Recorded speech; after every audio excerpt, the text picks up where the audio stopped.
Eh, Hoy el tema que nos corresponde es hablar acerca de la kurtosis. La palabra kurtosis significa agudeza, en este caso de una curva normal que podamos tener. Esta agudeza puede ser muy alta, puede ser baja o puede ser intermedia. En este caso, la que es alta se le conoce como apuntada o leptocúrtica. La normal se conoce como, bueno, la intermedia se conoce como normal o mesocúrtica, y la achatada se va a conocer, la que es más pequeña se va a conocer como achatada o platicúrtica. Entonces, aquí es importante que podamos visualizar esta situación. Vamos a ver, por ejemplo, que tengamos acá nosotros, vamos a hacer una curva normal. De esta curva vamos a hacer una curva más pronunciada. Vamos a hacerla un poquito más pronunciada, que la vamos a poner también con otro color.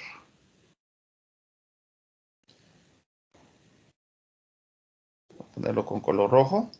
Y puede ser de que también la curva sea achatada. En este caso la vamos a poner con color azul. Entonces, cuando la curva está más alta, se le va a conocer como apuntada, o también se conoce como leptocúrtica.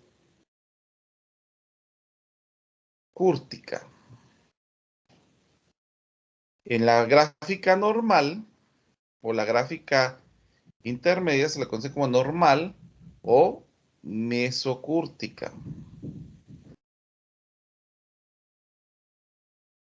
Y la que es achatada o la que es muy baja se le va a conocer como achatada o platicúrtica. Bueno, y esto se debe a que es una medida de altura de la curva que está dada por un cuarto momento.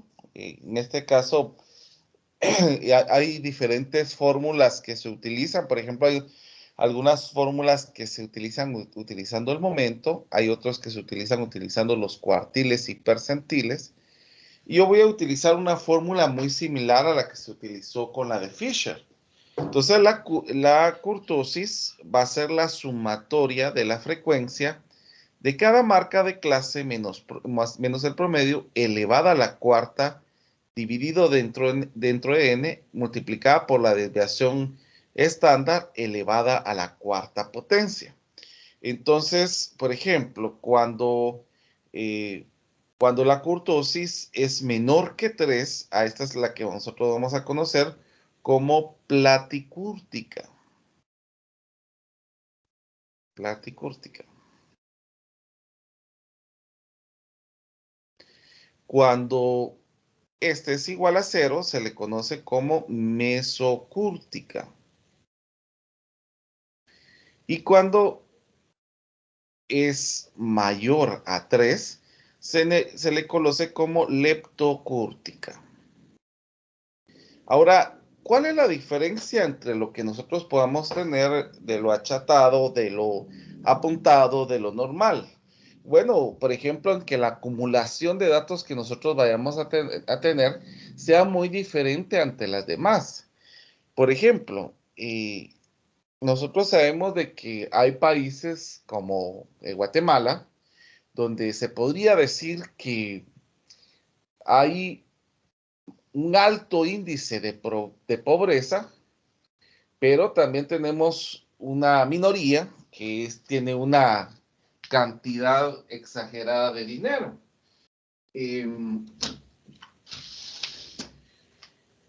Por ejemplo, si nosotros vamos a ciertas regiones, podemos observar las casas gigantescas donde viven estos magnates, ¿verdad?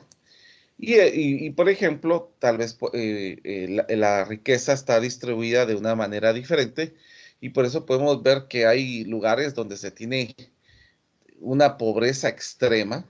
Por ejemplo, yo soy de San Marcos.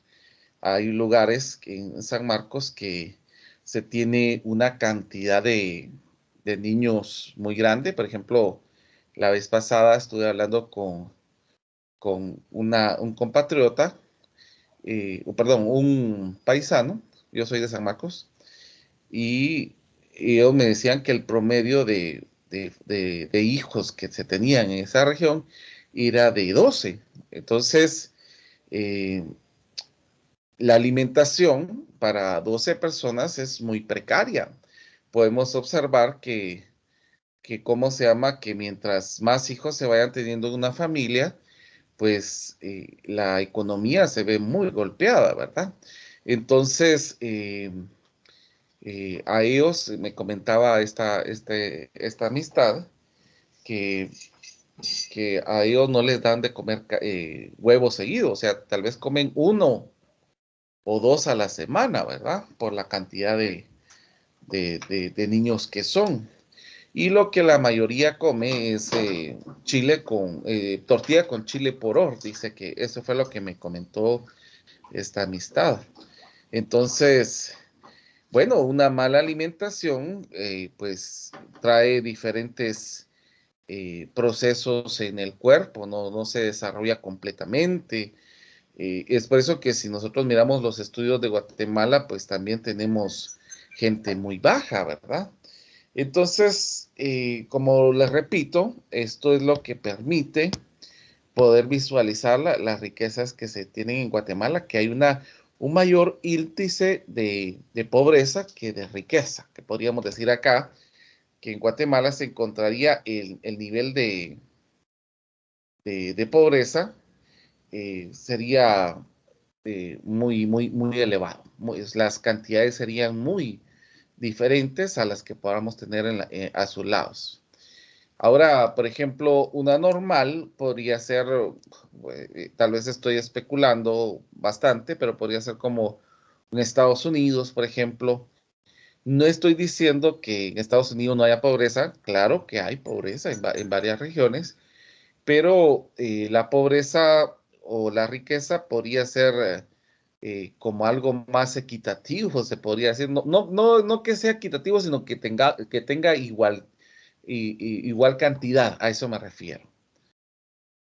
En caso de lo achatado, podríamos señalar países como los que son denominados como donde tienen riquezas por igual, como los comunistas, por ejemplo Cuba. Yo no conozco mucho Cuba, solamente voy a hacer comentarios acerca de lo que he escuchado. Por favor, si estoy en algo incorrecto, ustedes con toda propiedad me podrían corregir. Pero yo he sabido por un vecino que tuve que era cubano, que ellos tenían igualdad en recibir economía. Entonces, aquí la curva se vería más achatada, ¿verdad? La economía sería más general, porque todos reciben lo mismo, tienen las mismas oportunidades, tienen los mismos ingresos, tienen iguales condiciones. Entonces, podríamos señalar así como un país como el de Cuba, ¿verdad? Creo que otro país que según escuchaba era Venezuela, que también está por la idea ahí cuando estaba este presidente Chávez, que ya falleció, ¿verdad? Entonces, ahí no podría tener riqueza una persona, porque, por ejemplo, si una persona llegaba a tener 4 casas, lo que hacían era, bueno, tiene 4 casas y solamente tiene una familia, entonces vamos a dar 3 casas a los que no tienen, ¿verdad? Que era la situación que pasaba en estos países, ¿verdad? Entonces, es lo que nosotros podemos ir observando. Por ejemplo, aquí podemos tomar también ideas de alturas, por ejemplo, si miramos en alturas, podemos decir que lo que es apuntado son la mayoría de países occidentales, como Finlandia, que el promedio de hombres es de una altura de 1.82 y el promedio de mujeres, no sé si estoy mal, pero es 1.70 y algo, que sería prácticamente la altura para Finlandia y algunos países occidentales que tienen el mismo fenómeno. Una situación normal, podríamos tal vez categorizar aquí nuevamente en América am, a los norteamericanos que tienen una estatura ya más o menos promedio. Y entre lo achatado podríamos señalar muchos países latinoamericanos, pero entre los países latinoamericanos que tienen menor altitud en las personas es Guatemala, que Guatemala tiene el promedio de mujeres más pequeñas de estatura, dice que el promedio es de 1.45, 1.44, y el de hombres no es tanta la diferencia, el de hombres estaría entre 1.60, 1.61, el promedio de las alturas que nosotros tenemos acá. Es por eso que cuando cuando una mujer tiene 1.60, es catalogada como alta aquí en Guatemala por el promedio que se tiene de estas altitudes. Entonces, esas serían las situaciones que podrían ir ocurriendo en cómo se llama en la cortosis, para que nosotros podamos ir observando esta curva. No sé si hay algún comentario antes de que continuemos.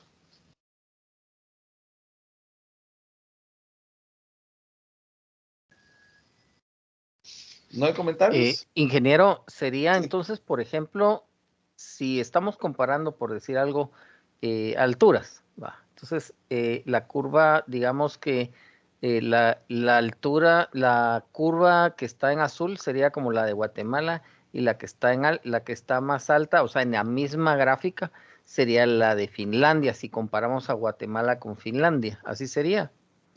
Algo así se podría tomar por la cantidad, o sea, eso es lo Por que nosotros... cantidad, ajá, por el alto que ellos son, Exacto, ¿verdad? Ah, exacto. ok. Y pongamos que una altura media sería como Estados Unidos, por ejemplo, Por ejemplo, que ¿verdad? tendría Ajá, que una tendríamos altura... tres. Ok. ah, exacto. Entonces, miren, vuelvo a repetir de que estas serían la parte que está aquí central, que nosotros estamos viendo aquí, en la distribución normal, el punto más alto es considerado como la media.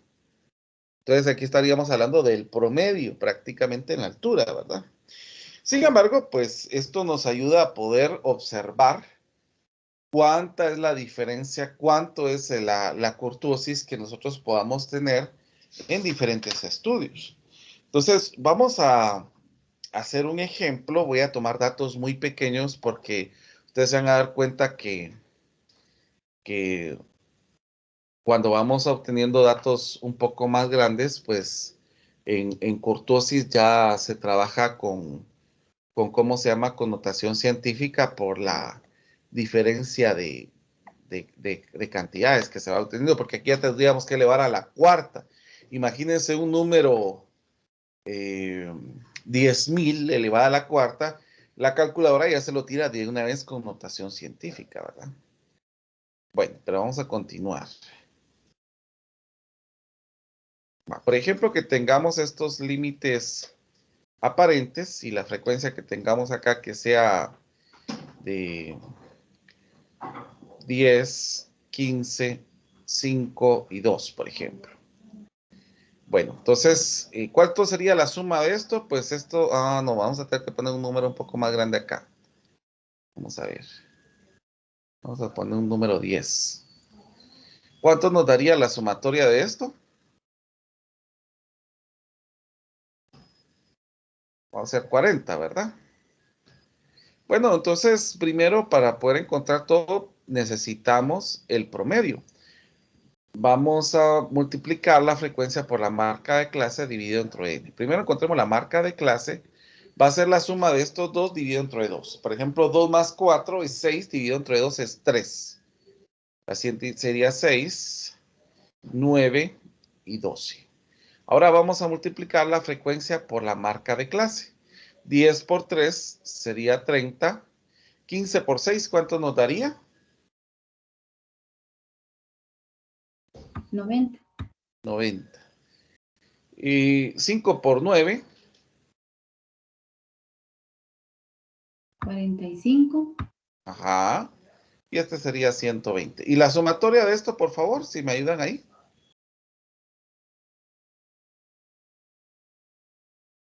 285, si no estoy mal.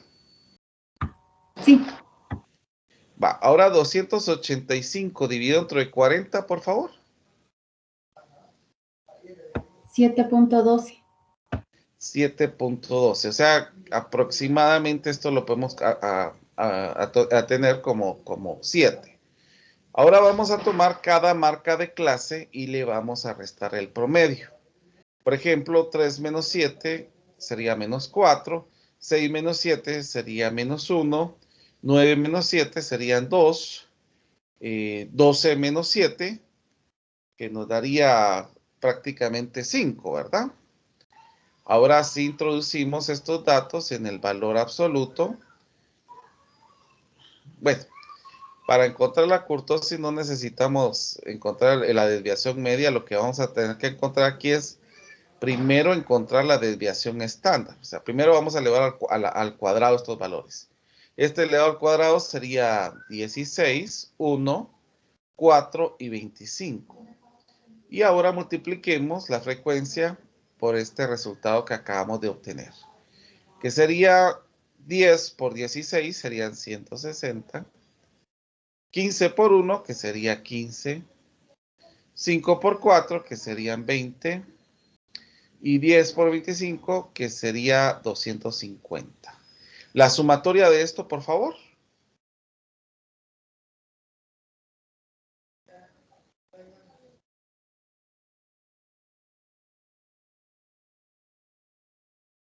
445. 445.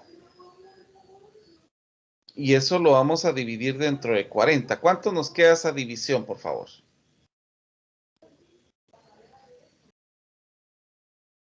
11.12. 11.12. ¿Y la raíz cuadrada de eso?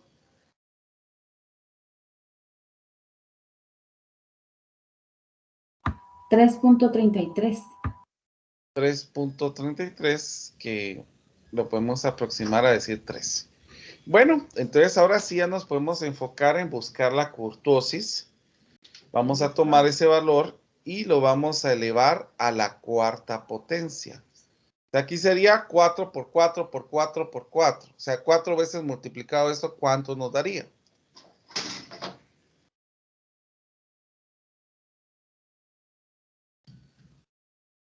Si no estoy mal es 256, pero por favor siempre me corrigen.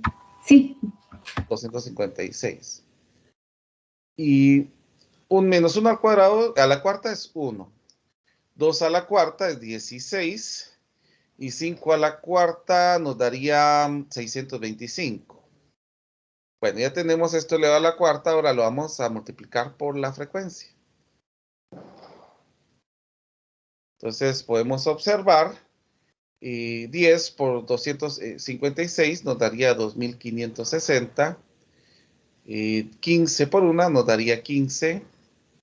5 por 16, que esto nos daría, vamos a ver, 80, si estoy mal. Sí. Vamos a poner aquí 80. Y 10 por 625 sería 6250. ¿Cuánto nos quedaría la suma de esto, por favor?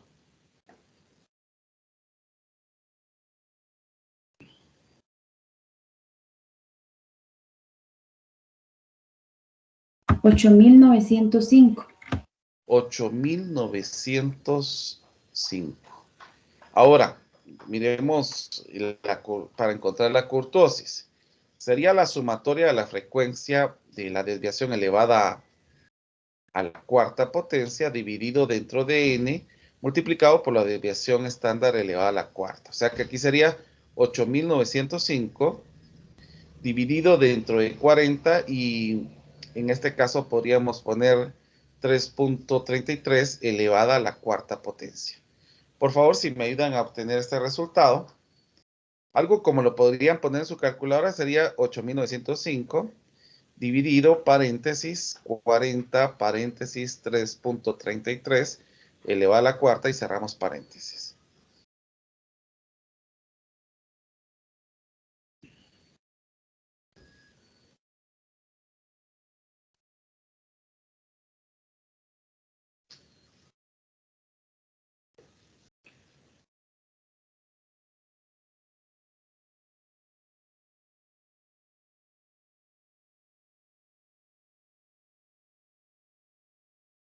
¿1.81 me dio a mí? 1.81. ¿Qué significa esto? Que es menor que 3. A este tipo de curvatura se le conocería como platicúrtica. Entonces, eso significaría que prácticamente la curvatura va a ser achatada. Bueno, podemos visualizar esta situación en vamos a ver un polígono de frecuencias. El dato más grande es 15 en frecuencias. Entonces nos vamos a ir de 2 en 2, 2, 4, 6, 8, 10, 12, 14 y 16. Entonces el primero es de 2 a 4. El segundo es de 5 a 7. El otro es de 8 a 10. De 11 a 13. De 14 a 16. Ah, no, hasta el 13 es que llegamos nada más. Bueno, entonces de 2 a 4 tenemos una frecuencia de 10. De 5 a 7 tenemos una frecuencia de 15. Y aquí estaría más o menos. De 8 a 10 tendríamos 5. De 11 a 13 tendríamos nuevamente 10. Entonces, si observamos la unión de puntos, va a tener un apuntamiento no tan alto, ¿verdad? O sea, a diferencia de los demás. El único que podríamos observar como que hubo un cambio significativo sería entre este y este punto, ¿verdad? Pero por lo normal se mantiene entre esta región, voy a ponerlo en un cuadrado, se mantiene entre esta región la parte apuntada. Entonces, por eso es de que se conocería a este tipo de curva como platicúrtica. Muy bien, vamos a trabajar ahora en Excel. Yo voy asumiendo que ya me dan datos específicos. Voy a tomar una cantidad de datos. Vamos a ver.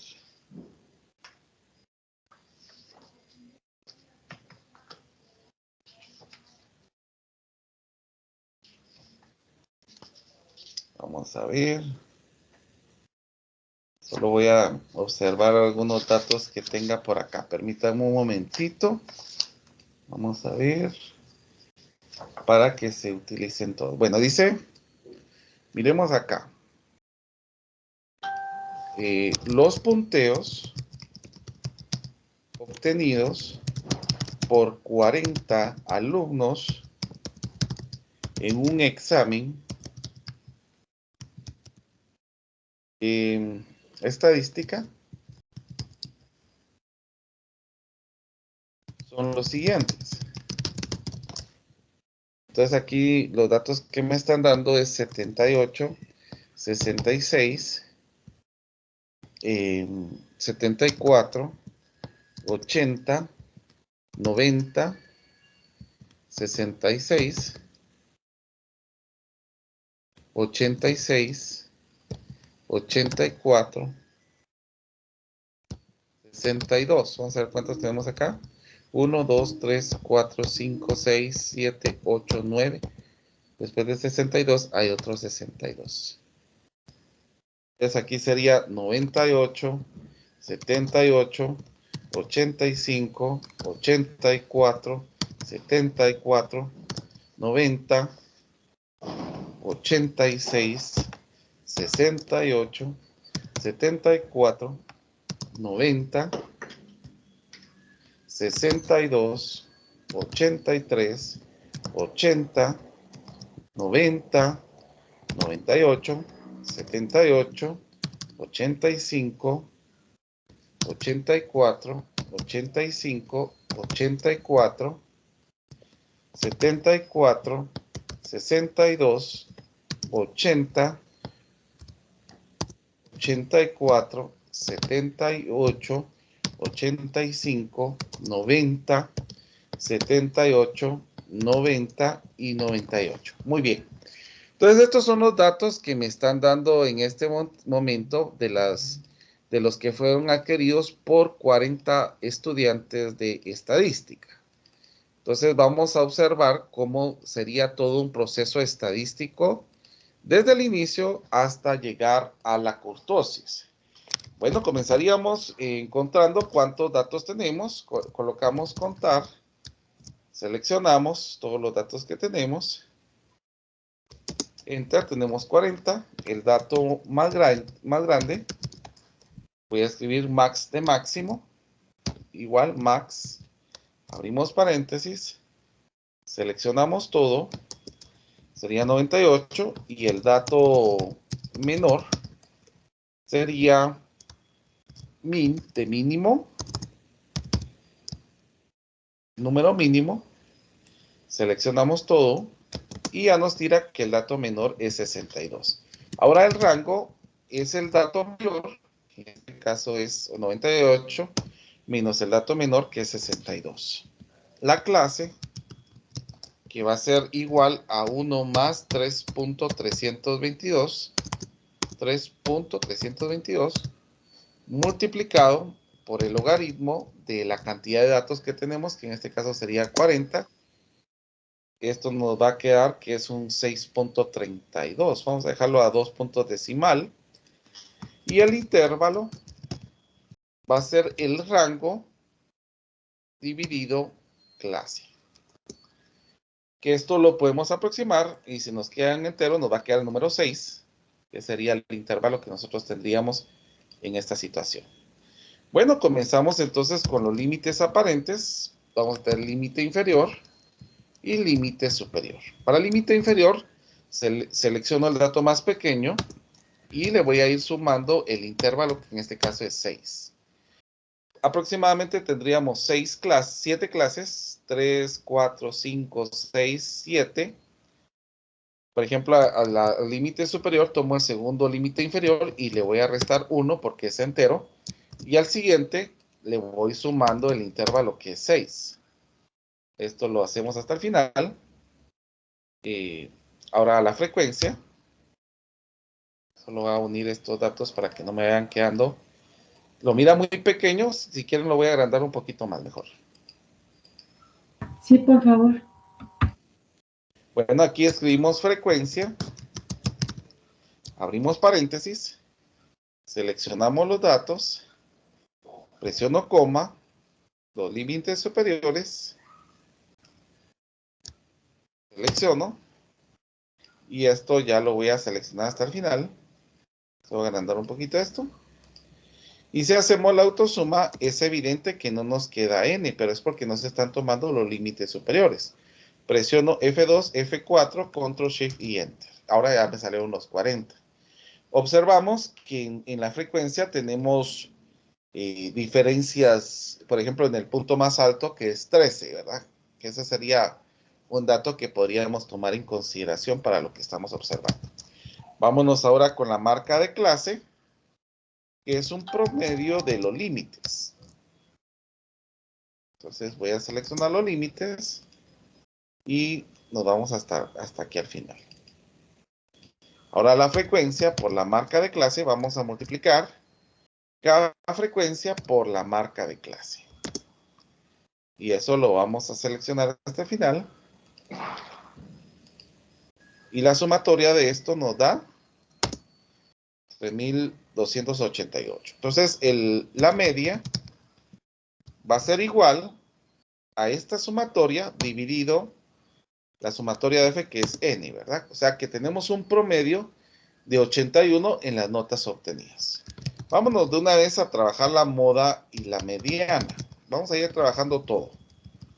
Quiero que ustedes observen el trabajo de un proceso estadístico completo. Límite inferior, límite superior. En el límite inferior tomamos este dato y le vamos a restar 0.5. Y para el límite superior tomamos este dato y le vamos a sumar 0.5.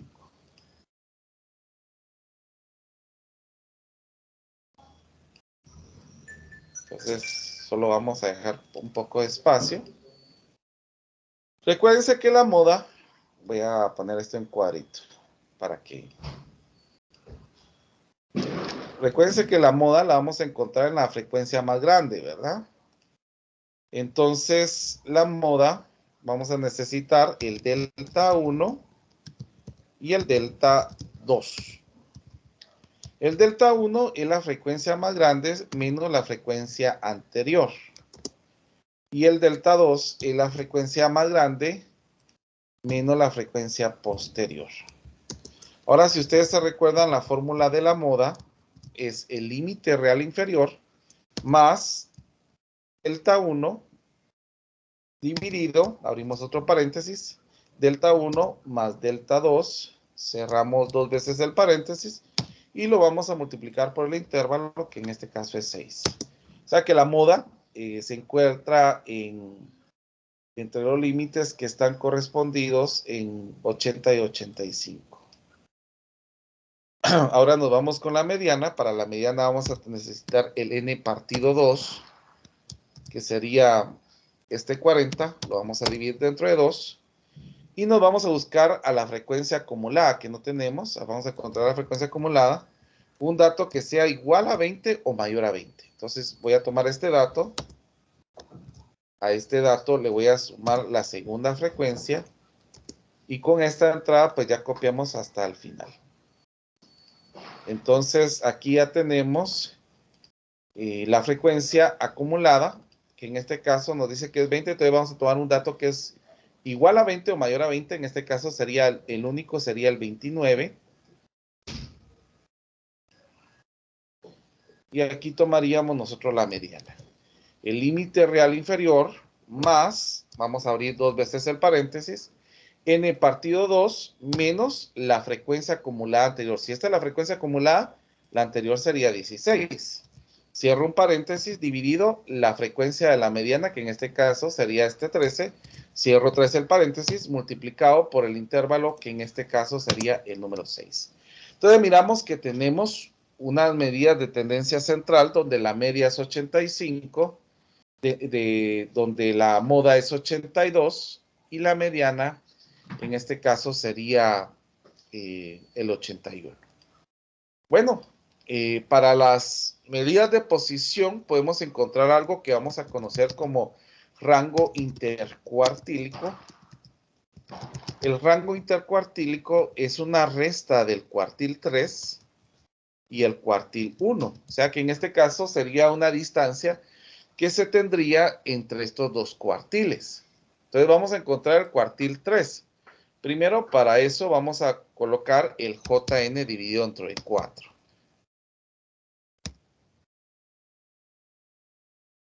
J, que es el número del cuartil, multiplicado por N, que es 40, dividido dentro de 4. Bueno, tenemos que este dato se encuentra 30. Vamos a una frecuencia como la anterior que sea mayor o igual a 30. Entonces podríamos tomar esta que tenemos acá. Vamos a tomarla aquí. Entonces aquí sería el límite real inferior menos, perdón.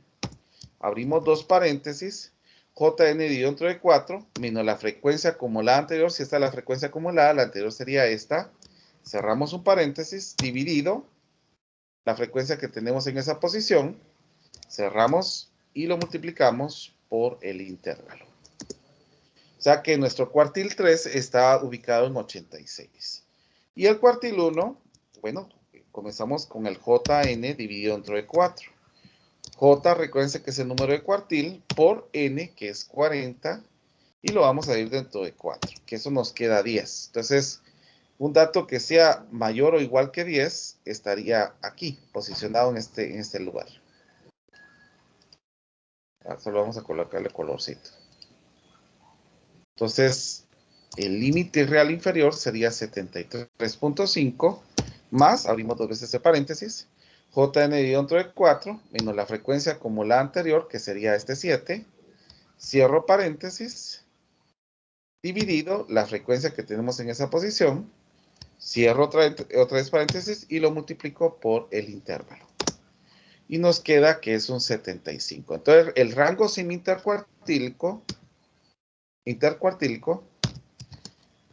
vamos a abreviarlo de esta manera, es el cuartil 3 menos el cuartil 1, que esto sería lo que nos estaría señalando en este caso. Muy bien, ahora nos vamos con las medidas de dispersión. Entonces, entre las medidas de dispersión vamos a comenzar con la desviación media. Entonces, vamos a ver la desviación media. En este caso, tenemos que ir restando cada marca de clase menos el promedio. Entonces, vamos a ir tomando la marca de clase y le vamos a ir restando el promedio, que es 81. Pero yo les decía que para que este dato no cambie, le vamos a poner un signo de dólar entre los dos para que permanezca completo. Entonces, vamos a tomar todo esto. Y lo que sí es de que lo vamos a poner en entero.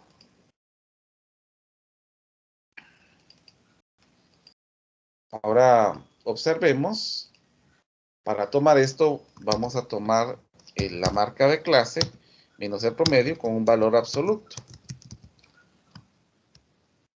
Eso presionamos igual, abs, que es absoluto, selecciono este y ya me va a posicionar a todos los números como positivos.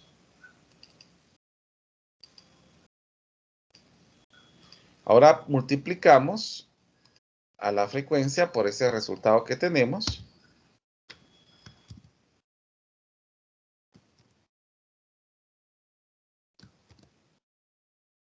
Vamos a ver.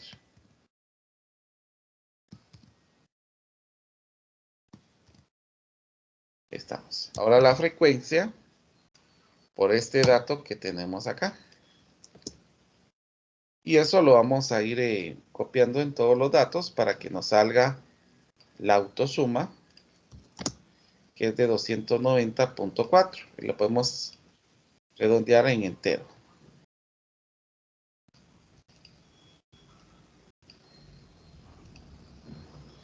Por lo tanto, la desviación media, si ustedes recuerdan, va a ser este dato dividido dentro de 40.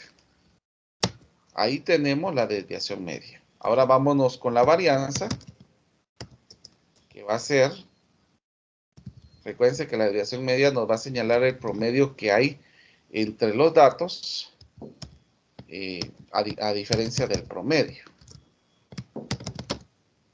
Entonces lo que vamos a hacer es seleccionar este, elevarlo al cuadrado, y con estos datos que vamos obteniendo lo vamos a copiar en los demás. Y hacemos exactamente lo mismo. Ahora multiplicamos por la frecuencia esto que tenemos acá.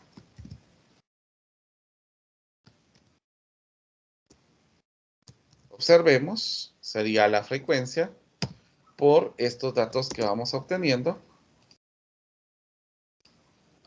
Y hacemos la autosuma. Entonces ya podemos encontrar nuestra varianza, que esta es una medida de dispersión. Nos ayuda a ver qué tan dispersos están los datos. Vamos a ver.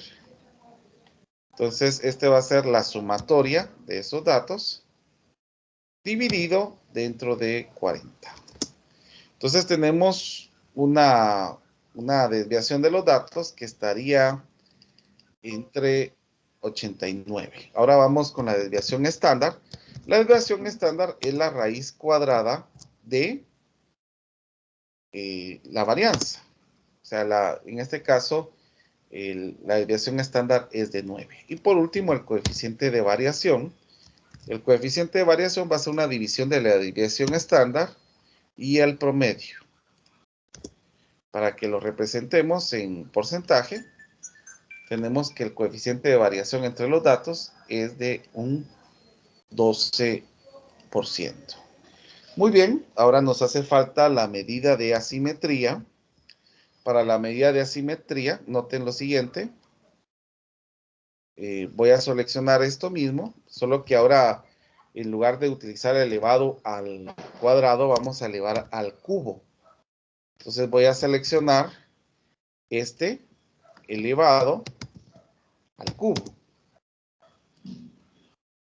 Entonces vamos a copiar esto, vamos a dejarlo solo con la representación de enteros. Y hacemos el producto de este por la frecuencia. Entonces vamos a ver aquí.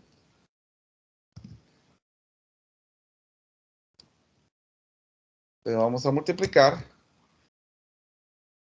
la frecuencia por este dato que tenemos acá.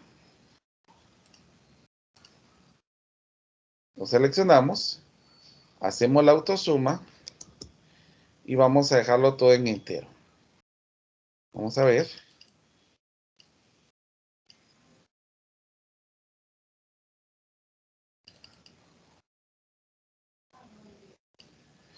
Bueno, entonces la desviación estándar va a ser este dato dividido, y vamos a abrir un paréntesis, vamos a colocar n multiplicado por la desviación estándar elevado a la tercera potencia. Cierro paréntesis y presiono Enter. Vamos a alejar un poquito esto más para ver cuánto nos queda este dato. Vamos a ir añadiéndole valores. Vamos a ver.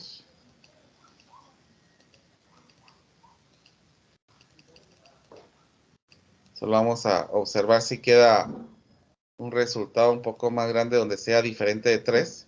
Y observamos que efectivamente es una asimetría negativa porque es menor que 0. Nos vamos ahora con la kurtosis. Para la kurtosis, lo que hacemos es elevar a la cuarta potencia. Miremos. Entonces vamos a tomar este dato y lo vamos a pegar aquí, pero la diferencia aquí es de que va a ir elevada a la cuarta potencia. Entonces voy a seleccionar este al 94 a la cuarta. Entonces ustedes van a poder observar que los números cada vez son más grandes, ¿verdad? Pero podemos hacer un poco más pequeño esto para representarlos con enteros. Aunque sabemos nosotros que Excel va a ir trabajando con los números reales. Ahora multiplicamos la frecuencia por el resultado que nos dio aquí. Entonces vamos a multiplicar la frecuencia por el resultado que tenemos en este caso. Entonces vamos a colocar la entrada. Vamos a seleccionar todo esto. Y voy a colocar solo los enteros como representación. En este caso, la autosuma nos queda esta cantidad ya bastante grande, ¿verdad? Entonces, vamos a utilizar la abreviatura para la kurtosis, que es la letra K prácticamente. Entonces, con esa kurtosis, vamos a determinar la altitud de la agudeza. Vamos a ver si ya encontramos esta suma dividido dentro de n, pero eso lo vamos a poner entre paréntesis, dividido dentro de n, y a este n lo vamos a multiplicar por la desviación estándar, pero esta desviación estándar va a estar elevada a la cuarta potencia. Entonces nos quedó un 2.92, que este caso, como es menor que 3, ¿cómo se llamaría esta curvatura? A ver si se recuerda. Se llamaría platicúrtica. Entonces ya tenemos, a partir de los datos que nosotros obtenemos, ya obtenemos todas las medidas que hemos estado trabajando durante este diplomado para que ustedes pudieran ir observando esta situación. Entonces, ¿qué más podríamos hacer aquí? Hacer la parte gráfica para poder representarla. Vamos a ver, comencemos con el polígono, el histograma. Comencemos con el histograma. Entonces vamos a utilizar para que esto quede con un 0% de distancia.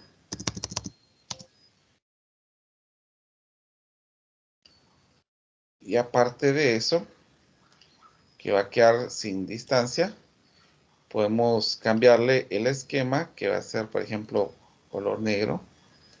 Vamos a ver. El relleno, que le podemos colocar este. Y el esquema que le vamos a colocar color negro. Para que así podamos ver las divisiones del histograma. Entonces ya solamente colocamos acá histograma. Y para el eje que tenemos acá, de los ejes, ya sabemos que utilizamos aquí los límites reales. Entonces voy a seleccionar datos, editar, y selecciono mis límites reales. Entonces ya tengo prácticamente mi primera gráfica, que sería el histograma. Ahora miremos la segunda gráfica, que sería el polígono de frecuencias. Este polígono de frecuencias nos podría ayudar a dar resultados muy importantes de esto. Primero, observamos que tenemos una gráfica que no está tan apuntada. En este caso es una platicúrtica. Y segundo, que miramos que la acumulación de datos estaría ¿en dónde? ¿Al inicio o al final? ¿Qué dicen ustedes?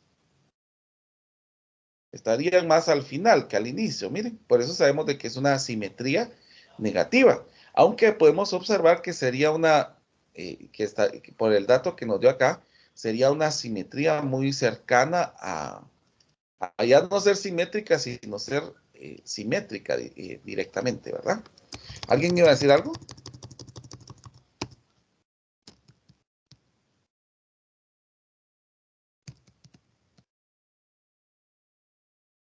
Bien.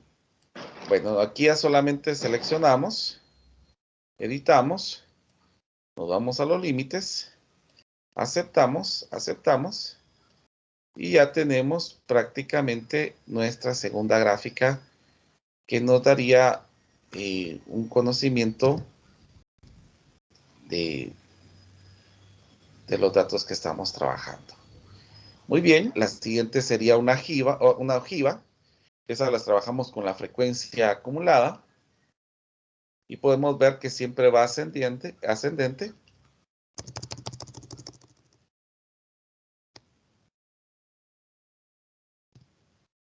Y aquí lo que vamos a colocar son las marcas de clase.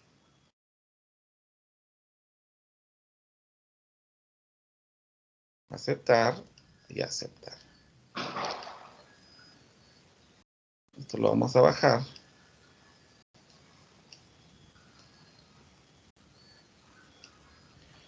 Y por último tendríamos la parte para hacer la gráfica porcentual, la frecuencia porcentual, que esta sería cada frecuencia, sería la primera frecuencia, dividido dentro de la frecuencia total, solo que aquí para que el 40 no cambie, vamos a poner un signo de dólar, y eso lo vamos a copiar en todo lado. Entonces podemos utilizar el porcentaje en este caso, que este sería el porcentaje, y ya solamente nos vamos a insertar en gráficos la gráfica circular.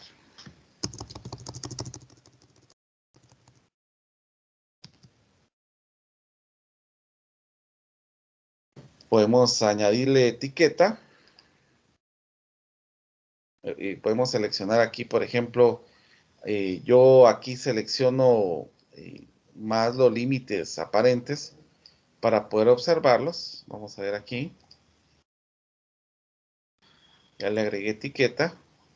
Ahora vamos a agregar una, en lugar de 1, vamos a ir seleccionando los límites aparentes.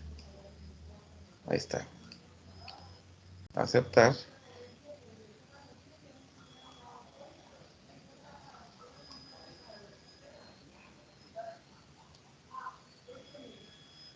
Bueno, y ahí tendríamos todo un proceso estadístico de una, valga la redundancia, de una estadística descriptiva. ¿Alguna duda, algún comentario? Por favor, lo pueden hacer en este momento. Sí, una pregunta, ¿para qué sirven los cuartiles? Muy bien. Mire, sinceramente, el rango intercuartílico, nosotros sabemos que el cuartil 3 va a señalar un 75% de la muestra y el cuartil 1 nos va a señalar un 25%.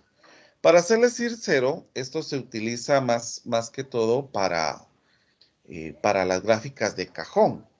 Ahorita les voy a enseñar las gráficas de cajón. Pero estas gráficas de cajón prácticamente se hace cuando vamos a comparar dos resultados. Entonces, para eso sirven los rangos intercuartílicos y semi-intercuartílicos, para poder observar dónde está ubicado esas gráficas de cajón para hacer una comparación entre los datos. En realidad, algunos le llaman gráfica de bigote y cajón. Ahí está, van a verlos ustedes. Solo esperemos un momentito que está un poquito lento mi internet. Ahí está.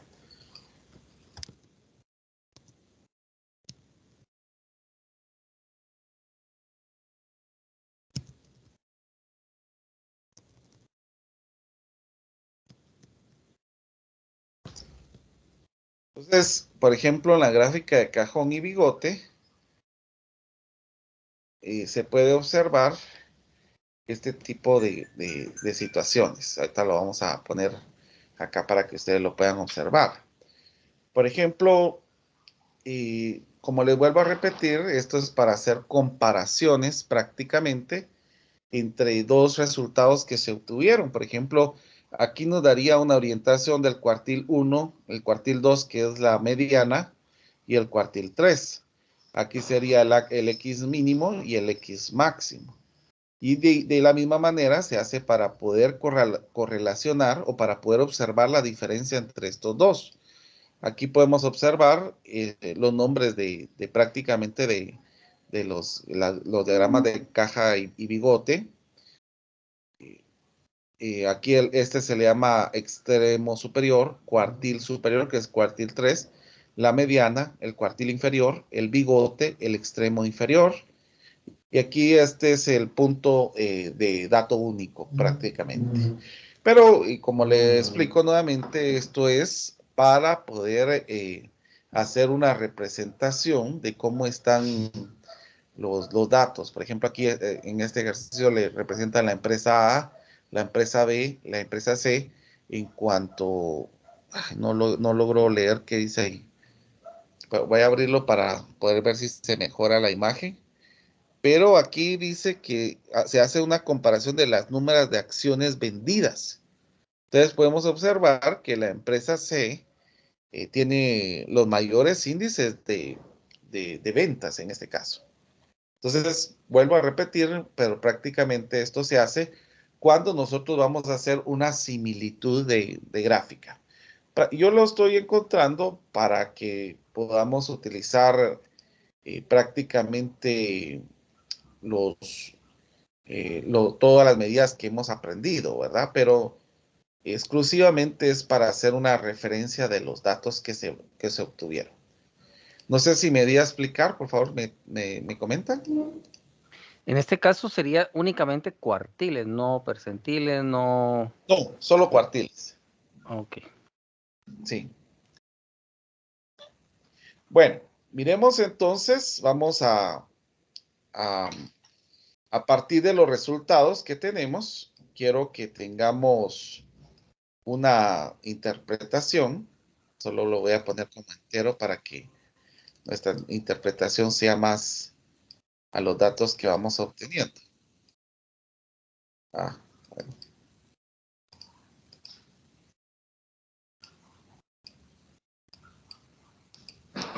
Bueno, entonces, de los datos que me dieron, el promedio de las notas obtenidas por los estudiantes de estadística sería 81 puntos. La moda, que señala los datos que se repiten con mayor frecuencia en los límites, sería de 82. La mediana, que nos señala la ubicación donde está la mitad de los datos, donde se representan el 50%. El rango semi-intercuartílico solamente nos señala la distancia que se tiene entre el 75% y el 25%, que es 11. La desviación media nos señala el dato promedio que se va teniendo de los datos con relación al promedio, que es de 7.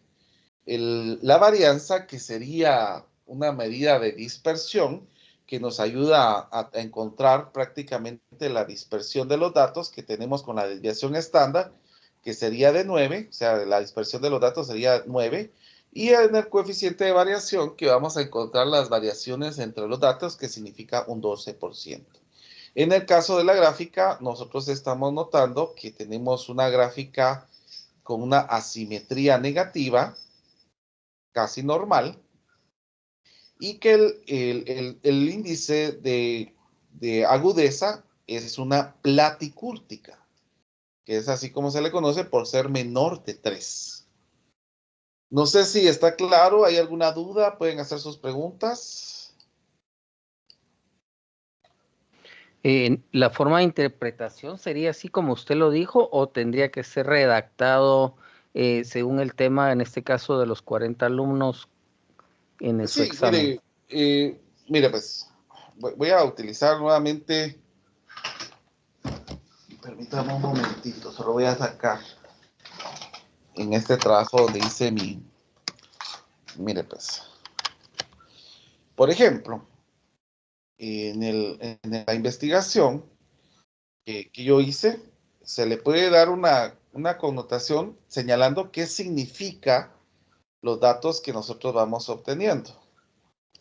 Entonces, precisamente, permítame un momentito, que solo déjeme buscar dónde está. Aquí está. Relación maestría 2. Vamos a ver. Ay, no sé cuál de estos sería el último. Yo creo que sería... Bueno, voy a tomar este para ver.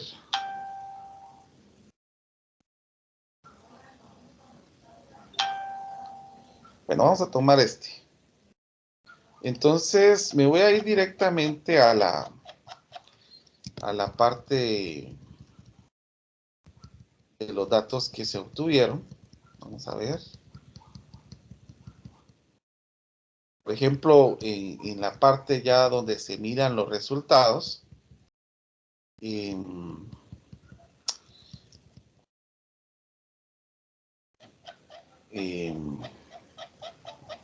se hizo la obtención de datos, que aquí es prácticamente de la población, el nivel educativo de los estudiantes que se les aplicó el experimento, a qué se dedican los estudiantes. Aquí ya viene el grupo 1 donde se aplicó el experimento, que ustedes pueden observar. Aquí se llegó hasta la cortosis, ¿verdad? Entonces, sin embargo, la interpretación, quiero ser muy enfático en eso, yo lo hice hasta que encontramos la distribución normal, que eso lo vamos a encontrar en la siguiente día de clases. Entonces, si ustedes observan, mi resultado en este primer experimento son que los datos obtenidos se pudo obtener que sería una media aritmética de 26, la cual señala el promedio de los datos obtenidos, la moda de 11 puntos, la cual indica las notas que más se repitieron con mayor frecuencia en los datos adquiridos, la mediana, que es un 23, que son 23 puntos, que señala la nota que separa las cantidades de estudiantes que estuvieron en notas altas y bajas. Quiero indicar, estas son las notas del pretest antes de hacer el experimento. Por eso es de que ustedes notan que la mayoría de notas, aquí hay una asimetría que es positiva, porque la mayoría de datos se concentran acá, en este lado, y la minoría acá, porque antes de aplicar el experimento, el desconocimiento era muy grande. Entonces, con los datos aquí es evidente que se tenía un desconocimiento del tema de las funciones exponenciales y logarítmicos, y pues se tenía una tendencia central donde se obtuvieron percentiles muy bajos. También se pudieron establecer las medidas de dispersión, siendo una desviación media de 15, la varianza de 343, la desviación típica de 19 y el coeficiente de variación de 71%. Entonces, aquí hago la observación que la desviación con respecto a la media es de 15. Esa magnitud señala la variación que se tiene con respecto a la media. El 343, que es la varianza, señala la dispersión que se representa en la variabilidad de una cantidad de datos con respecto a su media. Y la desviación estándar indica qué tan dispersos están los datos con respecto a la media del pretest del grupo 1, que es de 19. De igual manera, es importante señalar que el coeficiente de variación hace referencia a una relación del tamaño de media y de variabilidad de la variable, siendo en esta tabla de un 71%. También se puede evidenciar en la figura 5 una simetría positiva, siendo un dato de 0.82 y una kurtosis de 3.4, siendo evidente la agudeza leptocúrtica. Entonces, aquí utilizo ya más datos acerca de los coeficientes de asimetría y de kurtosis, donde voy señalando esas situaciones. Entonces, con esos datos que se van adquiriendo, es evidente la participación o la interpretación que se le está dando a los estudios. No sé si aclaré su duda. Sí, gracias. La verdad es que todavía estoy así con los términos y todo y cómo interpretar, que esa es la parte que a mí se me dificulta un poco. Va, miremos, no tenga pena, Guillermo, que la idea es que vayamos aprendiendo, que eso es lo que a mí me interesa. Muchas Vamos gracias. a ver, en las medidas de tendencia central, ¿hay alguna duda en cuanto a lo que representa cada cantidad? Si pudiéramos hacer un repaso, disculpe, ingeniero. Va, no se preocupe. Mire, pues, de los datos, de los punteos obtenidos por los 40 alumnos, el promedio es de 81. Eso significa que los que están arriba de 81 se podrían considerar como notas muy altas. Y los que están abajo de 81, en este estudio, porque por los datos obtenidos, se podrían considerar como notas bajas por el promedio. El promedio nos establece qué es alto y qué es bajo. ¿Ya? ¿Está claro? Sí, ingeniero. Va, ahora en la moda. En la moda, pues si usted puede observar, el 82 tal vez no está acá, no lo logro distinguir, no sé si está acá, pero en la moda lo estamos encontrando por la parte de los límites, porque aquí es donde se tiene mayor datos de frecuencia, ¿verdad? Del 80 al 85 se tiene el mayor dato de frecuencia y es por eso que se considera la moda como el dato que tiene mayor incidencia o mayor repetición en los datos adquiridos. Aunque no estén aquí representados, se puede intuir que es en este intervalo de 80 a 85, que representaría el 82. O sea, prácticamente estamos hablando de casi la mitad del promedio de los límites que se tendría esa moda. Ahí estaría lo que se repite. Y no estaría lejos de la verdad porque aquí es donde tenemos los 13 datos. No sé si hay dudas aquí, Guillermo, por favor. Sí, estamos bien, gracias. Muy bien. Ahora, la media, que es el 81, nos va a señalar la mitad de los datos. Eso significa, miremos, no sé si hay un 81 acá. Si pueden visualizarlo, por favor, me dicen si hay un 81 acá. ¿No? Bueno. No. Bueno, entonces el 81 nos va a señalar Arriba de los 81, nosotros tendríamos 20 datos y abajo del 81 tenemos 20 datos. O sea que este es el dato medio prácticamente, el dato mediano, donde se representa el 50%. Esto nos divide en donde tenemos igual cantidad de datos. Entonces, arriba de 81 hay 20, porque no tenemos un 81 acá, y abajo de 81 hay 20, que eso es lo que nos va señalando la mediana. ¿Estamos claros ahí, Sí, Ian? sería como el equilibrio, ¿verdad? Exacto, prácticamente. Okay. Bueno, en el rango intercuartílico realmente lo encontré para medir las medidas de posición, pero vuelvo a repetir que esto se hace cuando se va a hacer una comparación de varios estudios, por ejemplo. Por ejemplo, una empresa A, empresa B, empresa C, acerca de los resultados obtenidos. Ahora nos vamos con las medidas de variabilidad o de dispersión, en este caso la desviación media. Aquí podríamos decir que cada dato, el promedio de cada dato con respecto al promedio es de 7. O sea que si en este caso, miremos acá, ¿cuánto tengo de 78 a 81? ¿Cuántos datos tendría aquí, Guillermo?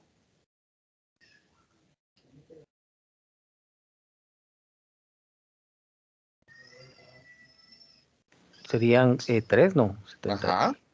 De 6 a 81. Serían 5. No, de 66 a 81. Perdón. Serían como 12 por ahí, ¿no? Algo así. Ajá. Va, de 74 a 81.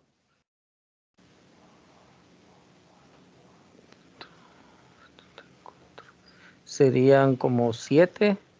Ajá, o sea, si se da cuenta, en el promedio de la distancia de cada dato con respecto al promedio es de 7.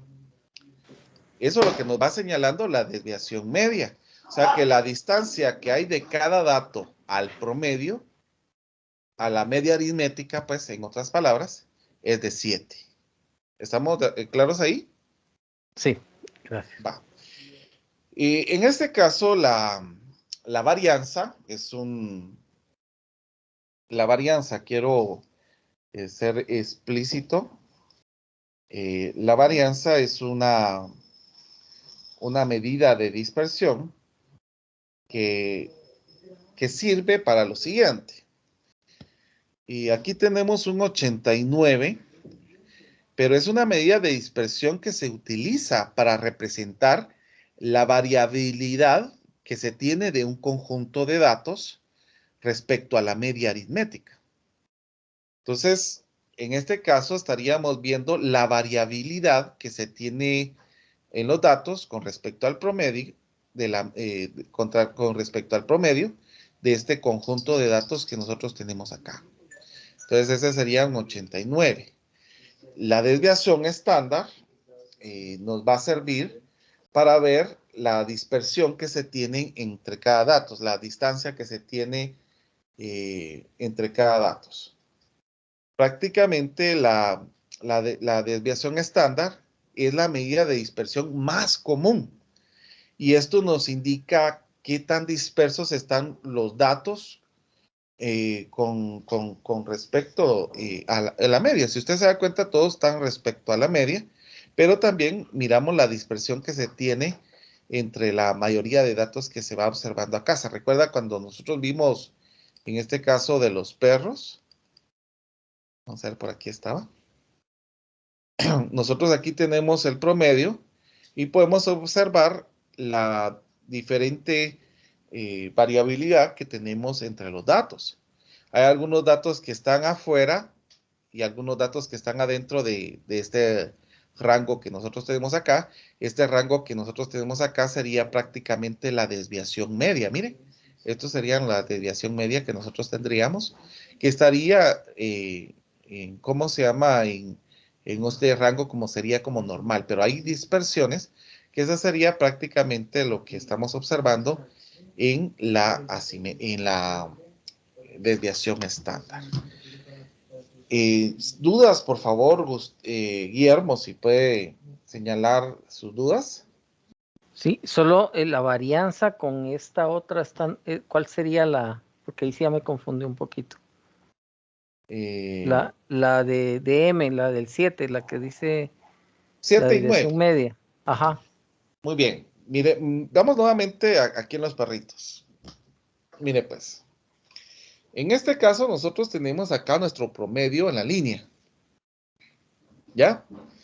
Entonces, este 7 sería el que representaría lo que estaría entre lo normal, se podría decir en este caso. Esa sería la desviación media. Y la dispersión la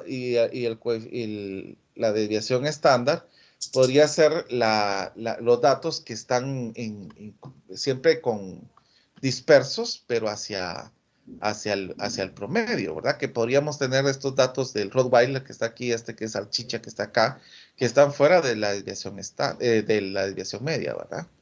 Entonces, esa sería la diferencia que tendríamos entre la desviación media y la desviación estándar. No sé si aclaro esto. Sí, gracias. Muy bien. Ahora, el coeficiente de variación se utiliza para comparar la dispersión de un conjunto de datos con medidas diferentes o con medidas aritméticas diferentes. En este caso, la palabra el coeficiente de dispersión, de variación, también se conoce como dispersión, variabilidad y comparación. Eso es lo que nosotros podemos tener con el coeficiente de variación. Ahora, viéndonos en la medida de asimetría, esto nos señala el sesgo que se va teniendo en la gráfica. Aquí podemos observar que el sesgo, tenemos la mayor acumulación de datos al final y no al inicio. Entonces, por eso decimos que es una asimetría negativa. Y la platicúrtica, porque en este caso, la diferencia entre los datos que vamos obteniendo aquí, que lo voy a poner aquí con esto para que usted los observe. La diferencia entre los datos que tenemos acá al dato mayor no hay tanta significancia, ¿verdad? O sea, de 9 a 13, de 13 a 8, no es un dato que sea tan agudo, ¿verdad? Entonces, en este caso, por eso es de que se conoce como platicúrtica, porque la diferencia entre la mayoría de datos es no tan notable, ¿verdad? Es algo muy, muy, muy mínimo donde podemos observar esa diferencia de datos. Guillermo, por favor, me dice si Sí, quedamos ahí claros. estamos claros, muchas gracias. No se preocupe. Cualquier duda, por favor, Guillermo, cuente conmigo para hacer las consultas. Oye. Gracias, ingeniero. Están levantando la mano. Sí, ¿pueden hablar? Sí, gracias, Guillermo, por las preguntas. La verdad que yo aquí tengo mi libro de estadística descriptiva. Ajá. Y esas son unas de las preguntas que uno tiene, ¿verdad? El significado de cada letra, podríamos decir. No digamos ya de las fórmulas en sí. Yo tengo otra duda respecto ya de un trabajo de investigación. Usted mencionó sobre un pretest y luego un post-test. Exacto. Yo recuerdo que en una oportunidad a unos estudiantes les hicieron un pretest. Encontraron algunos problemas, pues que ellos tenían dificultades con matemáticas. Luego les pasaron, creo que, pero les dieron unas clases relacionadas con el problema que ellos identificaron. Luego hicieron el post-test. Toda esta información se puede plasmar en un proyecto de investigación, y también que tenía dudas si uno, pues ahí plasmaba también todas las fórmulas que iban manejando, ¿verdad? Sí, mire, si queremos dejar claro, sí tendríamos que utilizar toda la parte descriptiva. Obviamente, si ustedes observaron en la investigación que yo les presenté, que hice, yo no utilicé medidas de posición, porque no hice, la comparación que yo utilicé fue una correlación. Entonces, el tipo de investigación era correlacional. Entonces, utilicé la estadística descriptiva para tomar un panorama de cómo estaban los estudiantes. Porque yo, en este caso, hice un experimento, era una investigación experimental, donde yo tenía dos grupos de estudio, uno a donde se aplicó el experimento y uno a donde no se aplicó el experimento. Obviamente a ambos grupos se les hicieron el pretest y los resultados eran un desconocimiento muy grande acerca del contenido. Entonces, por ejemplo, a los dos grupos se les impartió una clase. En el caso del experimento, como ustedes pudieron notar, el experimento era aplicando un enfoque de teoría matemática, una teoría científica matemática, que se llama el enfoque ontosemiótico, y haciendo uso de herramientas digitales. Y en el otro grupo se hizo una explicación haciendo una explicación normal, como se da en los cursos en la universidad. Entonces, al final se hizo un contraste, se hizo una estadística descriptiva para el pretest, para describir el problema, y también para el post-test, para poder evidenciar los logros que se obtuvieron. Y obviamente, con los datos que se obtuvieron en el pretest y post-test, se hizo una correlación para poder observar cuánto fue el crecimiento o decrecimiento que se pudieron obtener al aplicar una teoría científica matemática haciendo uso de herramientas digitales y haciendo una educación, enseñando un tema tradicionalmente se enseña, por ejemplo, en curso normal, ¿verdad? Entonces, eso fue lo que yo hice en ese caso, ¿verdad? Pero sí utilicé la estadística descriptiva porque en sí el tipo de investigación es descriptiva correlacional. Entonces, la descriptiva correlacional es donde nosotros describimos el problema cuantitativamente y después correlacionamos los datos para ver qué tanto sería el efecto que nosotros podemos tener. Por ejemplo, ahorita se me viene a la mente, en el caso del COVID, por ejemplo, ya que usted está en enfermería, ¿verdad? ¿O no? ¿O me equivoco? Sí, es correcto, ingeniero. Va. A mí me interesaría, o por lo menos me llama la atención, por ejemplo, hacer un estudio descriptivo acerca de las personas que no se han vacunado y las que se han vacunado, para poder hacer una estadística descriptiva de los datos que se pudieron obtener. Por ejemplo, yo estuve leyendo hace poco un estudio que se hizo en Washington y decían que del 100% de los enfermos, de los muertos, perdón, que hubieron en un mes, el 98% no estaba vacunado y el 2% sí estaba vacunado. O sea que en este caso miramos una disminución ya bastante, ¿cómo se llama? Considerable en cuanto a las personas que fueron vacunadas, ¿verdad? Obviamente nosotros hemos sido informados y fuimos informados con antelación de que estas vacunas no son para inmunidad, sino que son para bajar el porcentaje de muerte. Y aquí con esto y con esta estadística descriptiva, nosotros podemos evidenciar que efectivamente hubo una disminución considerable. Entonces, cuando vamos a utilizar estadística descriptiva, es importante utilizar todos los conceptos para poder describir bien el fenómeno. No sé si me di a entender. Sí, gracias, ingeniero. Me llamaría la atención investigar relacionado con los decesos, pero en búsqueda de información primaria, ¿verdad? De documentos que ya tengan en algún hospital nacional.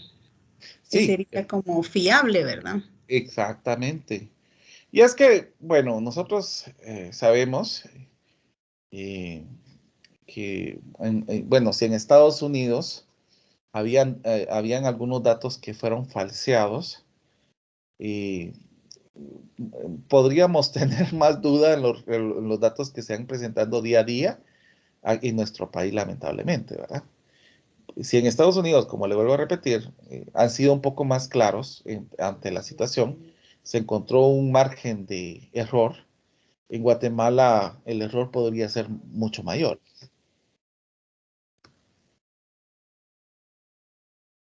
¿Estamos? Exactamente. Sí, gracias, ingeniero. Muy bien. Bueno,